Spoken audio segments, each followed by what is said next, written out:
From Their Eyes, a Shadow of the Colossus based fic. Chapter 18. Plan thwarted. All according to plan. Lord Iman crossed the vast bridge with his men. The whole time he was hoping that they would make it before the traitor freed Dorman. In part he hoped they would be in time with how strange time flowed in the Forbidden Lands. He thought back to when he and his family, as well as many others, entered the land. For a long time they had been pursued by those who would harm them. When they came upon this mystical land, it had been a blessing, and they started to settle in it. It was the place they needed to survive and prosper. Then they had met Dorman, and he seemed to be one to protect them. The other beings that were in the land agreed to do so as well. His parents and the others were willing, but he heeded the words offered by the one Dorman said not to trust. It had quickly turned out that Dorman was not to be trusted. As they found themselves living longer lives, they found that Dorman was not the benevolent being they thought he was. As their numbers grew, Dorman demanded more, and exacted various cruelties when they didn't comply. The final straw had been flooding one of their large habitats and destroying many of their people. It was then that they had rose up and listened to the remaining colossi that had warned them of Dorman's treachery. That meant they were ready when the shadow beings came. If it hadn't been for the colossi, those beings would have killed the rest of his people before he had completed the ceremony that destroyed Dorman's physical form and split his spirit into the remaining colossi. He didn't want to think of Dorman returning to power, now that his people were free and prospered again in the world they initially came from. He was ready in case Dorman did return to power. There was something about the gate they had passed through to enter and leave this land, as well as the bridge they crossed, that would protect them. When he and the others finally reached the shrine, they had quickly raced down on their horses to the hall where all the statues were.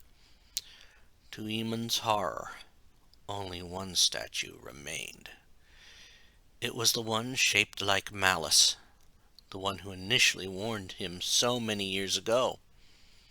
The hall was empty otherwise, except for a figure lying on the altar.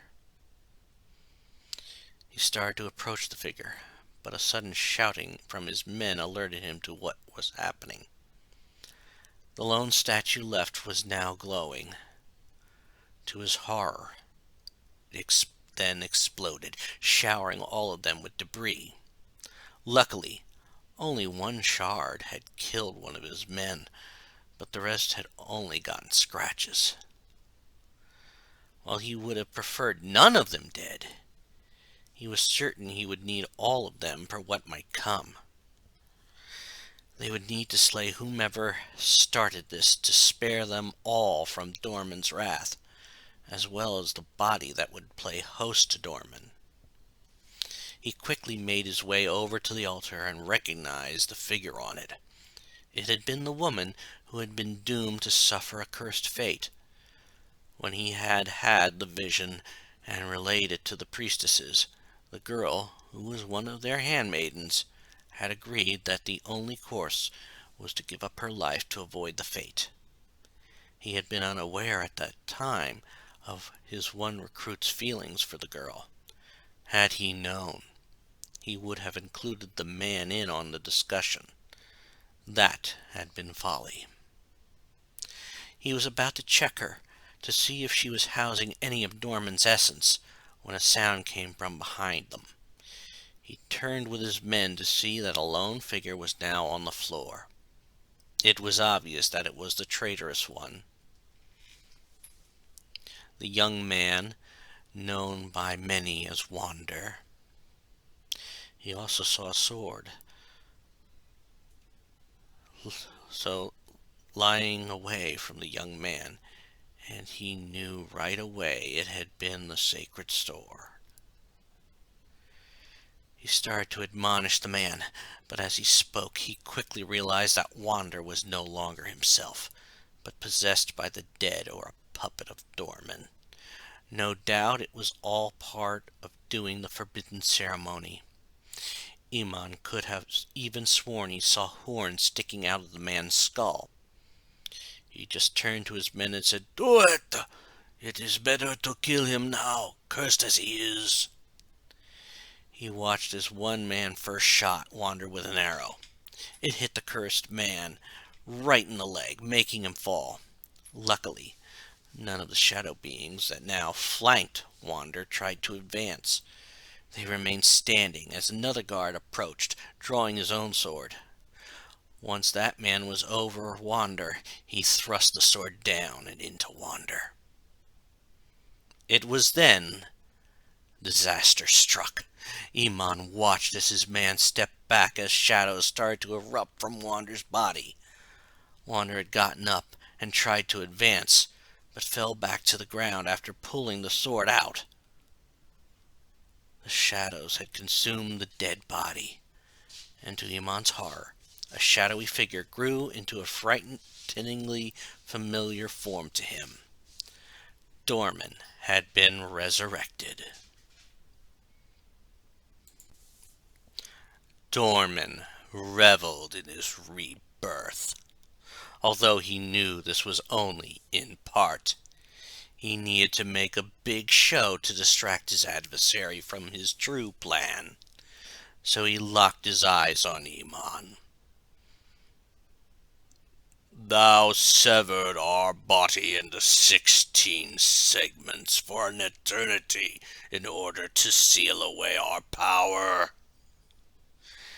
He knew that part wasn't true. He had made sure that the spell had been misunderstood. He looked at all the warriors with Iman and saw the fear in them. "We Dorman have risen anew. We have borrowed the body of this warrior." This statement was a partial lie. He hadn't fully risen.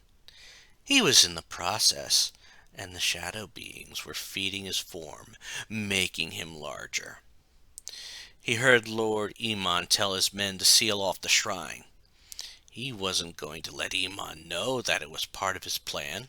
Of course, he was going to make sure that Iman didn't get much time to think about it. With that, he started striking at the men. His massive, shadowy fist struck the ground, causing all of them to lose their footing. Some of them tried to recover and attack him, but they were underpowered. Their weapons couldn't hurt him, but he could hurt them. With one blow, he managed to crush one of the men. As he struck at the men, he did see Lord Iman retreating with at least 2 of them. He acted like he didn't notice, since he needed Lord Iman to get away. He slammed down onto another of the men, feeling a crunch as he crushed the man. It was satisfying, since the shadow beings would be claiming the man's spirit. He decided now to look toward Iman, and saw that Iman had already started fleeing up the column that ringed the pool. The man behind him had also picked up the sword. That was exactly what he wanted them to do. He then turned his attention to one man who hadn't reached the column yet. He decided to act like the man was more important, and struck at him, batting him away. Dorman was impressed that the man managed to get to his feet so quickly. It wouldn't matter, since Dorman was certain the man wasn't going to survive. He brought down his fist on the man and heard another satisfying crunch. He laughed at that, knowing that another man of Lord Iman's was dead. In that moment, he heard a ping and figured what it was. He glanced back at the pool and saw the sword was now in it. He felt the pull of a sealing spell. and he knew his plan was succeeding. Of course, if Iman was looking down, he would have to make sure the man didn't realize what he had actually done. To do so, Norman started to act like he was heading towards the girl on the altar.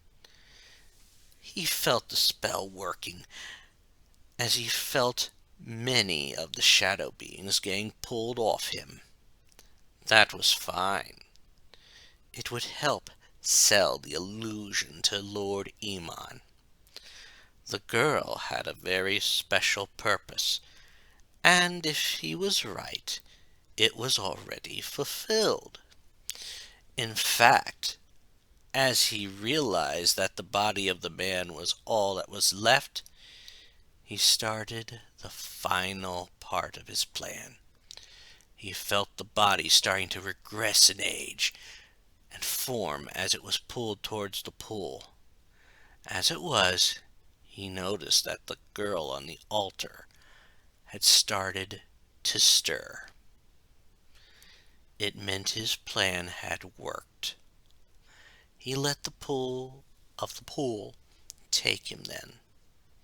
There would be no more fighting, since his plan had succeeded. When she awoke, she looked around. This place wasn't the castle she had been trapped in. She did, however, feel the presence of her kind. Her shadow beings were here. She then got off what she was laying on and studied her surroundings. It was a terribly bright land outside of where she was. She felt more comfortable in the dark temple, which is what she figured the place was.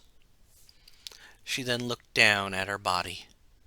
It was almost the same size as her true form, but it was solid. Flesh and blood, just like those weak people back in the lands around the castle. This would be fine for the time being. She could use it to gain power again. Her children would still come to her and feed her power. As she stepped away from the altar, a sound caught her attention.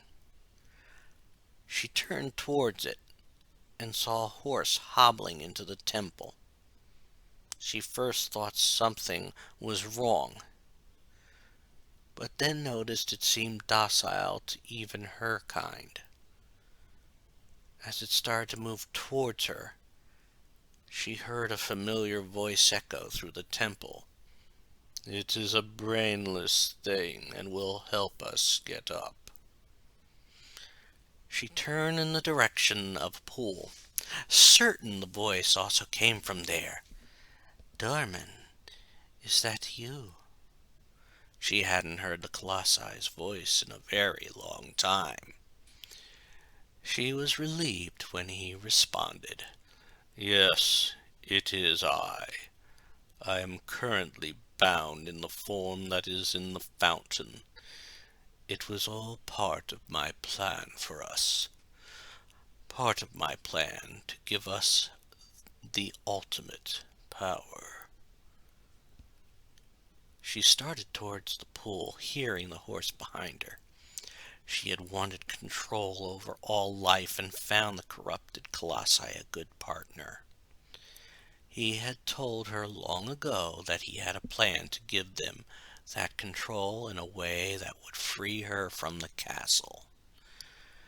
She had thought at first that he had failed, but it seemed there was much more in play than she had thought. When she reached the pool, she saw a human-like baby in it, crying. It looked like the people from her world, but it had horns. As she picked it up, she said, "This is part of your plan? Being turned into a humanoid baby with horns?" She heard a slight chuckle come from all around her. "Indeed, You see, when I was banished from our land, part of my power was sent out into the little people there. Several have no doubt been born like this and brought to the castle." She blinked, recalling the humans in their world bringing strange sarcophagi to the castle. Yes, they had been, but I couldn't do anything about that. I couldn't use them to escape. Most of them seem dead. Is that part of your plan?" She picked up the baby and then started up the ramp that circled the interior of the column.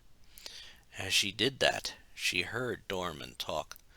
"Yes, you see, they are bringing all that essence to the castle. Their life forces with my essence will power more shadow beings.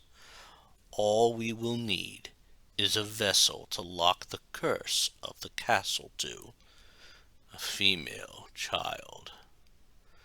Once this body is mature enough, we can do that." It was a bold plan and would take time. As she climbed up, taking her time for the brainless horse to keep up with her, she looked at the exit that was open. There had been a rumbling coming from it that was getting fainter and fainter. "I take it that this land is not an option anymore?" I could hear some of those people as I was settling into the body. When she reached the doorway, she saw the long bridge falling apart piece by piece as a group raced away on it. As she felt that those fleeing were not able to see her, she didn't feel like her presence would be threatened. Besides, the bridge was falling apart behind them. If they stopped, they would fall to their deaths. She then looked at another ramp that circled the outside of the temple, far into the sky above. As she did so, she heard Dorman speak. "That world is useless for now. Once we get back to the castle, we will be able to get the power to take over there and here. For now, we need to get to the garden." She nodded. While she didn't want to go back there, she knew there was more to the castle than her captors had thought. It was part of why she had initially made it her sanctum. Dorman had discovered its secrets when he first communicated with her. She then continued up, bringing their goal closer to them.